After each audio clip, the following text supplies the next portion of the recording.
Сәлем достар, сіздермен тұрмыс тіршілік каналы. Бүгін ағзаны тазалайтын керемет әдіс туралы айтқым келіп отыр. Сіздерге ұсынатын әдісті қолданып нәтижесімен бөлісулеріңіз сұралады. 8-ден 9 аралығында таңғы аста айранды 350 мл құйып, 2 ас қасық клетчатканы саласыз. 10-30-дан 11 аралығында перекус уақыты. Сол кездегі айранды 300 мл құйып, 2 ас қасық отырып саласыз. 1-ден 1,5 аралығында 350 мл айранымызға 2 ас қасық клетчатка саласыз. Бұл түскі астың орнына, және перекус бар 16:00-де 16:30 аралығында 4,5-ға дейін 300 мл айранға 2 ас қасық отруби саласыз. Кешкі ас 7-ден 8 аралығында 350 мл айранымызға 2 қасық клетчатка салып тұтынасыз, яғни ішесіз.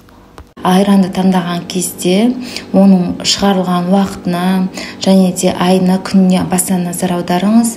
Жарамдылық мерзімі 3 күннен асқан айранды емес, жаңадан 2 күндік айрандық уақыт өте жақсы болып есептеледі.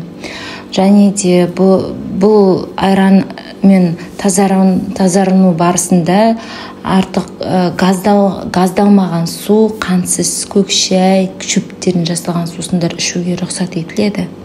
Ал айранның пайдасы туралы айта өтетін болсам, адамның ас қорыту жүйесіне пайдалы, бауыр мен бүйректің жұмысын ретке келтіреді, өттің қабынуын алдын алады, жүректің дұрыс жұмыс істеуіне көмектеседі, зат алмасу процесін реттейді, ағзадағы токсиндерді, боқтықты, улағыш заттарды шығарады. Клетчатка бай тағамдарды айтатын болсақ, фасоль және горох 15% клетчатка болады, ақ күріш пен бидайда 8%, орех, миндаль, оливки деген 10-15% болады, көкөністерде 2,5%, оның ішінде көк, жасыл горохтарда, капустада, брокколиде, морковьта, сәбіздің және жеміс-жидектің 3,7% клетчатка тұрады. Клетчатка бұл тағамдардың, соның ішінде көкөністер мен бидайдың үгітіндісі болып есептеледі.